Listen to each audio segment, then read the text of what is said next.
మద్యం మత్తు plus వీడియోలకి porn వీడియోలకి అలవాటు పడ్డటువంటి తండ్రి అదే అడిక్షన్తో సొంత కూతుర్ని 13 ఏళ్ల కూతుర్ని రేప్ చేయడమే కాదు దారుణంగా చంపేశాడు.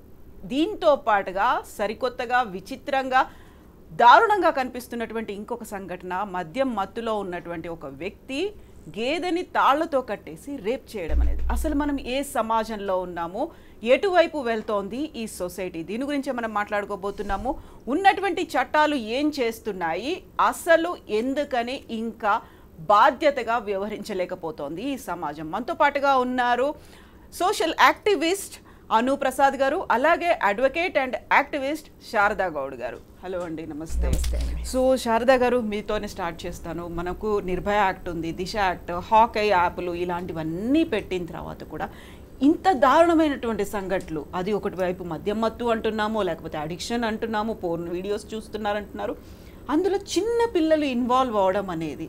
7th క్లాస్ పిల్లలమ్మ, వాళ్ళు ఏజ్ ఎంత ఉంటుంది, హార్డ్లీ 13-14 ఇయర్స్. వాళ్ళకి ఆలోచన ఎలా వచ్చింది 3rd క్లాస్ అమ్మాయిని రేప్ చేయాలి, చంపేయాలి అనే ఆలోచన? అంటే మనము డిఫరెంట్ వేలో యాంగిల్లో ఆలోచించాలేమో బహుశా. అంటే ఇప్పుడు సమాజంలో ఉన్నటువంటి పరిస్థితులు, రుగ్మతలు ఇవన్నీ చూస్తుంటే కూడా చాలా అతీతంగా ఒక స్థాయిని దాటిపోయాం. తీవ్రత పెరిగిపోయింది. అంటే నేరాలు ఘోరాలు అనేటివి ఒకప్పుడు మనం చూస్తే సింపుల్గా ఇలాంటివి జరుగుతాయేమో అనేటట్టుగా ఉండేవి. కానీ ఇప్పుడు ఊహించనివి కూడా జరుగుతుండడు. అంటే ఇప్పుడు మీరు చెప్పినది వింటూ ఉంటే అసలు మైనర్స్, మళ్ళీ ఒక మైనర్ అమ్మాయిని, అంటే ఎలా జరుగుతుంది, ఎందుకు జరుగుతుంది?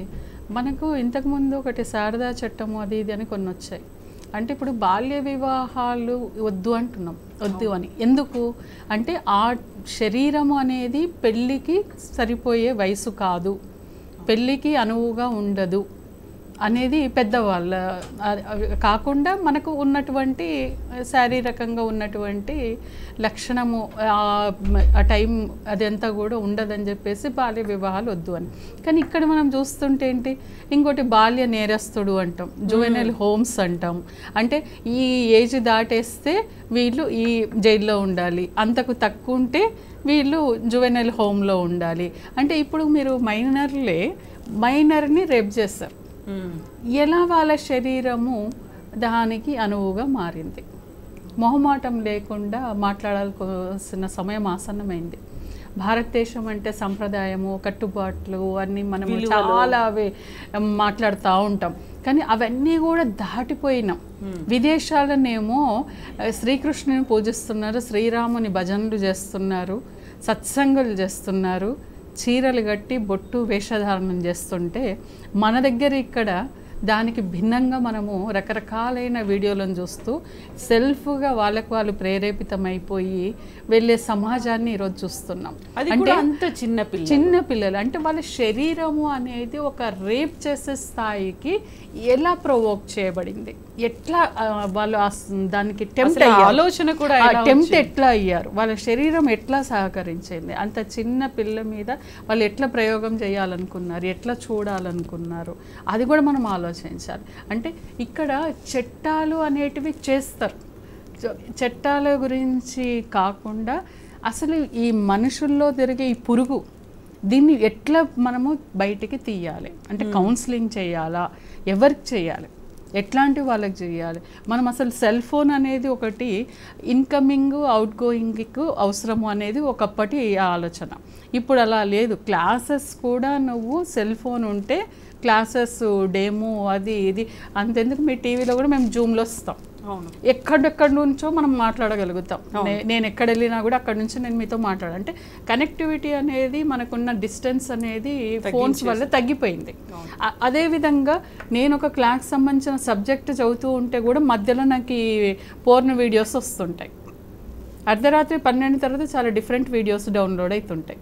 మనకి ఇష్టం ఉన్నా ఇష్టం లేకపోయినా వస్తుంటాయి. అది అంటే ఉత్సుకత అనేది ఒక రకమైనటువంటి టెంప్ట్ చేయడంలోకి వెళ్తుంది. అది ఏంటి, ఎలా ఉంటుంది, ఏ రకంగా ఉంటుంది, చేసి చూస్తే ఎలా ఉంటుంది, పిల్లలకు ఆ ఆలోచన వచ్చింది ఫస్ట్.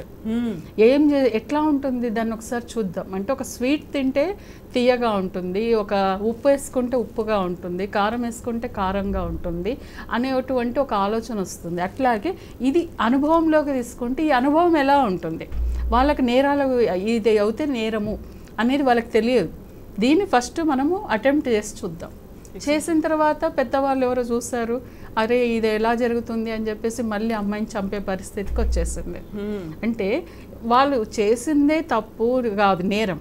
ఆ నేరాన్ని కూడా ఇంకొకరు దాచిపెట్టే ప్రయత్నం పెద్దవాళ్ళు చేస్తారు. అది కూడా ఎంత దారుణం అంటే, తమ పిల్లల్ని కాపాడుకునే ప్రయత్నం, ఇంకొక అమ్మాయికి అన్యాయం జరిగింది అయినా పర్లేదు వీళ్ళని రక్షించుకోవాలి అంటే ఆ పాప బతికే ఛాన్స్ ఉంది, వాళ్ళకు కౌన్సిలింగ్ చేయాలి, వీళ్ళకు కౌన్సిలింగ్ చేయాలి, పేరెంట్స్కి కౌన్సిలింగ్ చేయాలి. రెండోది ఇది మామూలుగా సీరియస్ అండి.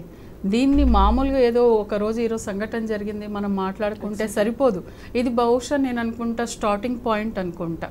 ఈ ప్రపంచంలో కొంత అతీతంగా మనం వెళ్ళిపోతున్నాం, బౌండరీస్ దాటిపోతున్నాం, మానవత్వము అనే ఒక పరిధిని దాటి వెళ్ళిపోయాము.